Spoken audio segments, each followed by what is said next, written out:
Hay en tu libro, vamos a sacar el libro un momentico, la sexualidad que nos debemos o nos merecemos. Yo siempre te digo el nombre del libro, más decimos merecemos, y es que no, que es que nos debemos. El esposo de mi hija siempre me decía, di que nos merecemos. Yo digo que merecer es algo que tú esperes por merced de algo, no es que nos debemos, porque como esto es un viaje a la sexualidad de la antigüedad, nos dice de dónde venimos, quiénes éramos antes y por qué debemos seguir al menos guardando lo más natural del ser humano, que es el instinto a la sexualidad. Antes de pasar al tema del libro que quiero hablar hoy,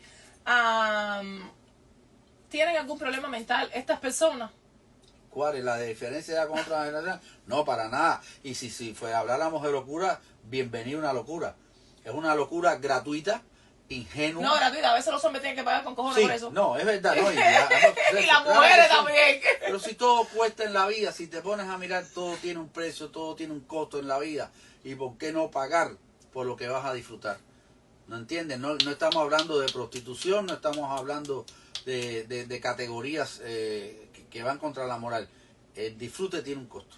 Señores, mándenle este live a todos los viejos descarados que están allá afuera, que esto se está poniendo bueno. Vamos a hablar de ese capítulo. Capítulo se dice cuando viene a ser o chapter, se dice capítulo, chapter, right? Chapter, sí, en el libro que estamos tocando, ¿qué era?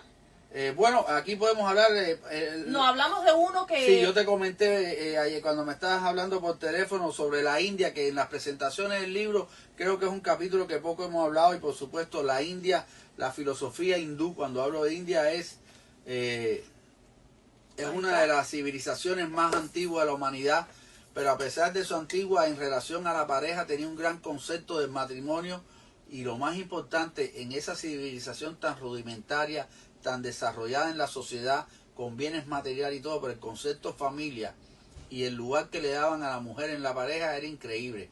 En el matrimonio, una vez, en ese libro yo viajo por muchas civilizaciones donde uno veía que en el matrimonio a la mujer era penalizada por el goce, por el disfrute. Al contrario, en el matrimonio de la civilización hindú, la mujer tenía un derecho al goce en la relación sexual increíble, casi era un protagonismo.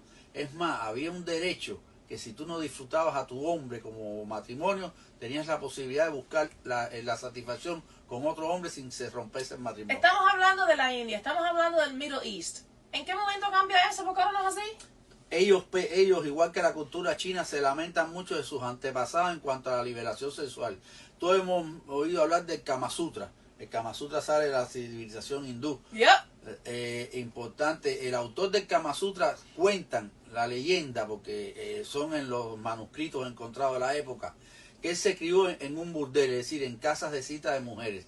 ¿En prostíbulo? En prostíbulo, donde su tía era la dueña. Y dice que la experiencia amatoria de él en edades tempranas fue inculcada por su tía. Y él creó el Kama Sutra, que hoy en día cada vez que hablamos de Kama Sutra es sinónimo de posiciones sexuales. Y no es así. No, es uno de los disgustos más grandes que tenía el autor en el momento, porque él escribió el Kama Sutra para desarrollar la espiritualidad en la sexualidad. Se componen de 23 capítulos, pero todo el mundo se sabe el del capítulo 21 el de las posiciones de arte amatorio. Desgraciadamente su posteridad quedó para eso.